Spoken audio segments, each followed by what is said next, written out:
ابھی 2 ہفتے پہلے سعودی عرب کے ولی عہد محمد بن سلمان کی جانب سے ایک پروجیکٹ کا آغاز کیا گیا ہے جس کا نام رکھا گیا ہے سعودی عرب ہیریٹیج ریسٹوریشن پروجیکٹ۔ ایک ایرانی عالم دین سوال کیا گیا کہ کیا کوئی امکانات ہیں جنت البقیع کی تعمیر کے، تو انہوں نے کہا اس چیز کے قوی امکانات موجود ہیں۔ $13 ملین کی رقم اس پروگرام کے لیے مختص کی گئی ہے۔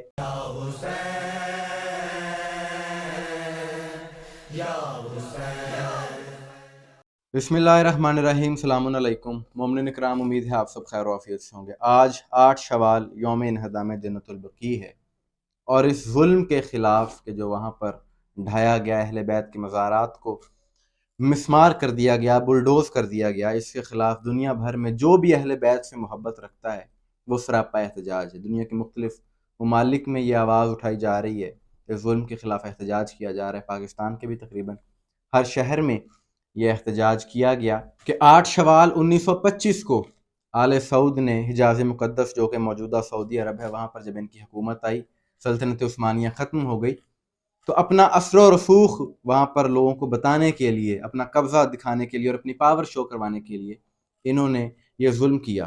اور انگریزی کیلنڈر کے مطابق 21 اپریل تھا، اور آپ یہ اتفاق دیکھیں کہ 99 سال مکمل ہو گئے ہیں، یہ 2024 ہے، تو اگلے سال جب 8 شوال آئے گا تو 21 اپریل ہی ہوگا، یعنی 100 سال مکمل ہو جائیں گے اگلے سال۔ 1925 میں جنت البقیع کے مزارات کو مسمار کیا گیا۔ مکہ میں جنت المعلیٰ جہاں پر بی بی خدیجہ سلام اللہ علیہ، حضرت ابو طالب علیہ السلام، ان کے مزارات تھے، اس کو مسمار کر دیا گیا۔ جدہ میں بی بی حوا کا روضہ تھا، اس کو بھی مسمار کر دیا گیا۔ اور آل سعود کا ارادہ روضہ رسول کو گرانے کا بھی تھا، لیکن اس پر اتنا شدید رد عمل آیا کہ وہ لوگ رک گئے۔ انہوں نے کہا یہ تو ساری دنیا ہماری دشمن ہو جائے گی۔ تو یہ المیہ تھا مسلمانوں کا، اور اب بھی ہے کہ روضہ رسول کو گرانے کی بات آئی تو فوراً سب نے آواز اٹھائی، لیکن اسی رسول کی لاڈلی بیٹی، اور جس کے بارے میں رسول اللہ نے فرمایا الفاطمہ تو بضعۃ منی، فاطمہ میرے جگر کا ٹکڑا ہے، اسی بیٹی کے روضے کو مسمار کر دیا گیا، اور سوائے شیعہ نے علی کے کسی نے آواز نہیں اٹھائی۔ اب بھی اگر اس پر آواز اٹھا رہے ہیں تو شیعہ اٹھا رہے ہیں، اور پھر یہ لوگ کہتے ہیں کہ ہم بھی اہل بیت کو مانتے ہیں۔ بھائی اگر تم اہل بیت کو مانتے تو اہل بیت کے مزارات کو مسمار کر دیا گیا، اس پر تم آواز کیوں نہیں اٹھاتے؟ اور میں آپ کو ایک اور بات بتاؤں کہ جنت البقیع کے ان مزارات کو جو 1925 میں مسمار کیا گیا اور اب تک یہ مسمار ہیں، یہ پہلی بار مسمار نہیں ان کو کیا گیا، بلکہ 1806 میں، کیونکہ سلطنت عثمانیہ کی اور آل سعود کی ایک عرصے سے جنگ چلتی آ رہی تھی، تو 1806 میں شدت پسند وہابی حکومت نے مدینہ پر قبضہ کر لیا، بہت سے لوگوں کو بھی قتل کیا، اور اس وقت جنت البقیع کے مزارات کو مسمار کر دیا گیا تھا۔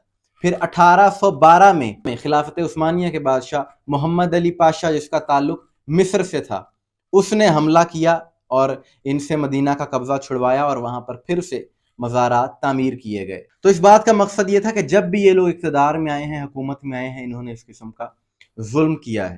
تو یہ تو ایک تاریخ کی بات تھی۔ اب موجودہ صورتحال کیا ہے کہ وہاں پر اس حوالے سے کوئی پیش رفت ہو رہی ہے یا نہیں ہو رہی؟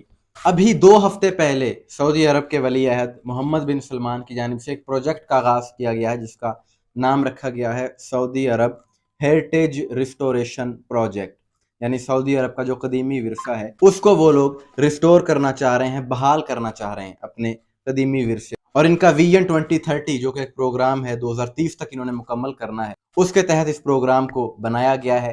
$13 ملین کی رقم اس پروگرام کے لیے مختص کی گئی ہے، اور اس کا مقصد زیادہ سے زیادہ ٹورسٹ کو سعودی عرب میں لانا ہے اور ان کو بتانا ہے کہ یہاں پر کتنا قدیمی ورثہ موجود ہے، اور وہ آ کر اس ورثے کو دیکھیں گے۔ تو اگر بات قدیمی ورثے کی ہو رہی ہے تو ان مزارات سے بڑھ کر قدیمی ورثہ اور کیا ہو سکتا ہے؟ ان سے بڑھ کر اور مقدس مقامات کیا ہوں گے کہ جو 1400 سالوں سے اربوں مسلمانوں کی عقیدت کا مرکز رہے ہیں؟ کہ قدیمی ورثے کی اگر بات ہو رہی ہے تو بی بی حوا کی قبر جو کہ جدہ میں ہے، کہ جن سے انسانیت چلی ہے، اس سے بڑھ کر اور قدیم ورثہ کیا ہوگا؟ میں وہاں پر گیا، لیکن افسوس کا مقام ہے کہ وہاں پر نشان تک نہیں ہے قبر۔ جنت البقیع میں تو پھر پتہ چل جاتا ہے کہ اہل بیت کی قبریں کہاں پر ہیں، لیکن وہاں پر بالکل نام و نشان نہیں ہے۔ جن کے پاس نقشے ہیں انہیں پتہ ہے۔ تو آج انہیں خیال آیا ہے قدیمی ورثے کو ریسٹور کرنے کا، بحال کرنے کا، لیکن تمہارے بڑوں نے تو مسلک کی تعصب میں خود ہی اس ورثے کو مسمار کیا ہے۔ تو آج تم اگر اس قدیمی ورثے کو بحال کرنا چاہتے ہو، ریسٹور کرنا چاہتے ہو، تو پہلے ان